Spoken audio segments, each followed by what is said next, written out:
Tolerance അഥവാ സഹിഷ്ണുത അതെന്താണെന്ന് ലോകരാജ്യങ്ങൾക്ക് മുന്നിൽ കാണിച്ചു കൊടുക്കുകയാണ് UAE എന്ന ഈ മഹത്തായ രാജ്യം. ജാതി മത വർണ്ണ വകഭേദങ്ങളില്ലാതെ ആർക്കും കയറി ചെല്ലാവുന്ന ഒരിടം. ആകെ ഒരേയൊരു കണ്ടീഷൻ മാത്രം, ഇസ്ലാമിക രീതിയിൽ വസ്ത്രം ധരിക്കണം എന്നത് മാത്രം.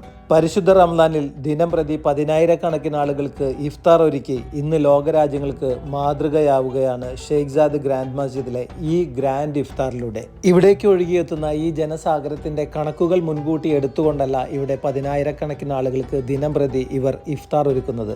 ചിലർ പറയും 10,000 ആണെന്ന്, ചിലർ പറയും 50,000 ആണെന്ന്. എന്നാൽ ഇതിൽ ഒരാൾ പോലും ഭക്ഷണം കിട്ടാതെ ഇവിടെ നിന്ന് തിരിച്ചു പോകേണ്ട ഒരവസ്ഥ ഇതേവരെ ഉണ്ടായിട്ടില്ല. UAE രാജകുടുംബാംഗങ്ങളടക്കം ഇതേ സ്ഥലത്ത് സാധാരണക്കാർക്ക് ഒന്നിച്ചു വന്നിരുന്ന് നോമ്പ് തുറക്കണമെങ്കിൽ ഈ രാജ്യം നൽകുന്ന ഏറ്റവും വലിയ ഒരു സന്ദേശമാണത്.